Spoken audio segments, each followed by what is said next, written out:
साहब को और आपको अवगत कराने आया हूं। अब ये मूल निवासी जाग चुका है बीते दिन गुमराही के। अब ये मूल निवासी जाग चुका है बीते दिन गुमराही के। अब दोहराने नहीं देंगे हम वो इतिहास तबाही के, हम वो इतिहास तबाही के। साथियों, मेवात की वीर भूमि पर पवन मेश्राम साहब के जब कदम पड़ने शुरू हुए तो 2018 में 3 बचाओ दस्तूर बचाओ अभियान के तहत एक बड़ी जनसभा का आयोजन हुआ और वहां हमारे आदर्श, हमारे राष्ट्रीय अध्यक्ष, वामसेप के अंतर्राष्ट्रीय अध्यक्ष पवन मेश्राम साहब जी तशरीफ लाए तो संघ परिवार को मिर्ची लगी और उन्होंने अपनी गतिविधियां और मेवात में तेज करनी शुरू की। उसके बाद हमारी परिवर्तन यात्रा मेवात में आई। बड़े पैमाने पर मुसलमान भाई हमारे साथ जुड़ने लगे, मूल निवासी विचारधारा को समझने लगे, संघ परिवार को और ज्यादा मिर्ची लगी। क्योंकि आरएसएस का जो मुस्लिम राष्ट्रीय मंच है उसके पहले 1-2 कार्यकर्ता मेवात में काम करते थे, लेकिन जब से मेश्राम साहब के कदम मेवात में पड़े मुस्लिम राष्ट्रीय मंच में उन्होंने भर्तियां करना ज्यादा शुरू कर दिया। 2022 में मेश्राम साहब गए, हमारा राज्य अधिवेशन हुआ। मेवात में जो घटना घटी, आखिर घटी क्यों, उसके बारे में मैं आपको बताने का प्रयास कर रहा हूं। 1 जून 2020 को भारत के प्रिंट मीडिया ने, इस ब्राह्मणवादी मीडिया ने एक खबर चलाई कि मेवात बना दलितों के लिए कब्रिस्तान। उसका हेडलाइन था खबर का कि मेवात बना दलितों के लिए कब्रिस्तान।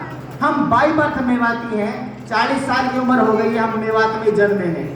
तो उस टाइम मुसलमानों का मेवातियों के साथ झगड़ा लगाने का प्रोग्राम इन्होंने शुरू किया। हमने सोशल मीडिया पर खड़ा होकर उसका बाइकाट किया कि हम मेवात में पूरे भारत से ज्यादा सुरक्षित हैं। जो मेवात का एससी है, मैं यकीन के साथ कह रहा हूं, उसका जो सामाजिक स्टैंडर्ड है तमाम भारत के एससीओं से ज्यादा मजबूत है। तमाम एससीओं के जो नाते हैं वो दादा के हैं, सारा गांव उनको दादा कहता है, मेवात में अकेला। उसके बाद में इन्होंने खबर चलाई 3 कि मेवात से 103 गांव हुए हिंदू विहीन। और रिपोर्ट को बनाने वाले लोग थे कर्नल जीडी बख्शी, स्वामी धर्मदेव हरिमंदिर आश्रम पटौदी, एक हमारा सुल्तान वाल्मीकि नाम का कोई साथी उन्होंने ले लिया अपने बहकावे में, और एक कोई जस्टिस पवन है। उन्होंने एक बंद कमरे में बैठकर रिपोर्ट बनाई कि मेवात से 103 गांव हिंदू विहीन हो गए। और जब उस रिपोर्ट को हमने पूछा कि रिपोर्ट दीजिए, नाम बताइए कौन कौन से गांव हिंदू विहीन हुए हैं, तो पहले नंबर का गांव बताया था नूह के पास खेड़ला गांव। और नूह के पास जो खेड़ला गांव था उसमें जो सरपंच था उस रिपोर्ट आने के समय वो मंगेश वाल्मीकि था, एससी का आदमी सरपंच था। और 350 घर उस गांव में एससीबीसी के आज भी मौजूद हैं। फिरोजपुर नमक, सलम्बा, चनैनी, पता नहीं ऐसे ऐसे गांवों के नाम ले जहां के हम खुद बासिंदे हैं कि उन गांवों में हिंदू विहीन हो गए। उस टाइम हिंदू मुसलमान का झगड़ा लगाने का प्रयास किया, लेकिन वामसेप की जो टीम है, बहुजन क्रांति मोर्चा की जो टीम है, इतनी मजबूत है मेवात में कि आरएसएस के लोग हमारे सामने खड़े होने की हिम्मत नहीं रखते और उनका उस प्रोग्राम को भी हमने फेल किया। मनोहर लाल खट्टर हरियाणा के मुख्यमंत्री को 12 जून 2020 को नूह में आना पड़ा और उन्होंने कहा कि हम वामसेप के लोगों से मिलना चाहते हैं। तो उनके जब द्वारा मैसेज हमें मिला कि मेश्राम क्या नाम है आपसे, वामसेप के लोगों से मनोहर लाल खट्टर जी मिलना चाहते हैं। मैंने कहाँ मिलना चाहते हैं कि जी वो आपको सर्किट हाउस में बुलाएंगे। हम लोगों ने मशवरा करके कहा कि जहाँ मुख्यमंत्री जी हमें बुलाएंगे हम वहाँ नहीं जाएंगे, जहाँ हम बुलाते हैं अगर मुख्यमंत्री जी वहाँ आते हैं तो हम उनसे बात करेंगे। हमने अपनी शर्त रखी कि हम लोगों के पार्क में बैठते हैं, वहां अगर मुख्यमंत्री जी हमसे वार्तालाप करना चाहते हैं तो आ सकते हैं, वेलकम है। हम वहां नहीं गए, मुख्यमंत्री जी वहां नहीं आए, उनका वो प्रोग्राम भी फ्लॉप हो गया। अब साथियों जो धार्मिक यात्रा ये दिखा रहे हैं कि धार्मिक यात्रा मान्यवर सिर्फ 3 साल पहले शुरू हुई है, 2021 में ये शुरू हुई है, जिसको ये धार्मिक यात्रा कह रहे हैं। और इस धार्मिक यात्रा के कोई अध्यक्षता, कोई संत महापुरुष, कोई पीठाधीश्वर कर रहा हो, ऐसा कोई भी नहीं है। वीएचपी के लोगों के द्वारा ये प्रायोजित प्रोग्राम है। तो उस यात्रा में जब पहली बार 2021 में यात्रा आई उसमें जो मंदिर है नल्लग में, उस मंदिर के सामने पीर बाबा का मजहार है।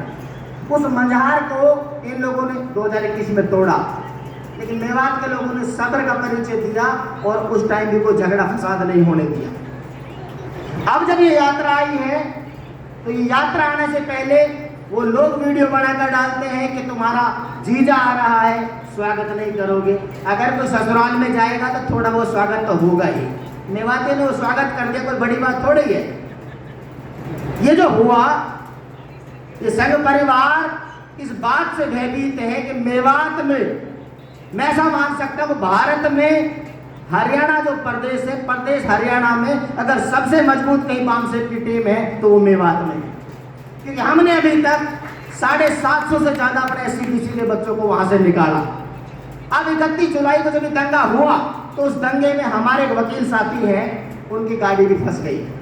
वकील साहब का फोन मेरे पास गया, वकील साहब कि हमारे एक साथी हैं, क्या नाम है उनका, करतार सिंह, जनौली गांव के, वो फंस गए वहाँ। मैंने बात की, वकील साहब कैसे फंस गए, कि ऐसे ऐसे मामला हुआ है, और मैंने कहा वहीं सुरक्षित रहे, में लेने गया उनको।